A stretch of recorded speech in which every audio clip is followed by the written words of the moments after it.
আসসালামু আলাইকুম ভিউয়ার্স, আশা করি আপনারা সবাই ভালো আছেন। তো হোয়াটসঅ্যাপের নতুন একটা আপডেট। এখন থেকে হোয়াটসঅ্যাপে আপনাকে কেউ যদি ভয়েস মেসেজ পাঠায়, আপনি চাইলে কিন্তু সেই ভয়েস মেসেজটা লিখিত মেসেজ আকারে দেখতে পারবেন। তো এই সেটিংটা আপনি হোয়াটসঅ্যাপে কিভাবে করবেন, চলুন দেখে নেওয়া যাক।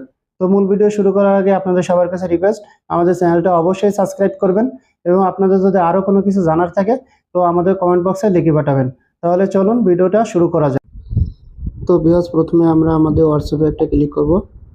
এখন এখানে দেখেন যে উপরে আছে থ্রি ডট, এই যে থ্রি ডটে একটা ক্লিক করব। এখন থ্রি ডটে ক্লিক করার পরে এখন যে দেখেন যে এই যে সেটিং, এখানে একটা ক্লিক করব। এইখানে ক্লিক করার পরে একটু নিচে আসলে আমরা দেখতে পাবো যে চ্যাট, এই যে দেখেন এখানে চ্যাট দেওয়া আছে, এখানে একটা ক্লিক করব।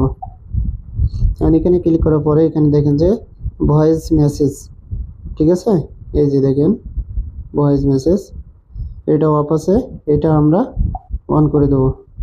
অন করলে এখানে দেখেন যে চুজ ল্যাঙ্গুয়েজ, এখানে আমরা একটা ক্লিক করব। এখানে ক্লিক করার পরে আমরা আমাদের ল্যাঙ্গুয়েজটা সিলেক্ট করে নেব। এখন আমরা নিচে দেওয়া আছে দেখেন যে সেট আপ নাও, এখানে একটা টাচ করব। এখানে টাচ করলে আমাদের কাজ, সেটিংয়ের কাজ কিন্তু শেষ। তো এখন আমরা আমাদের ভয়েস মেসেজটা চেক করব।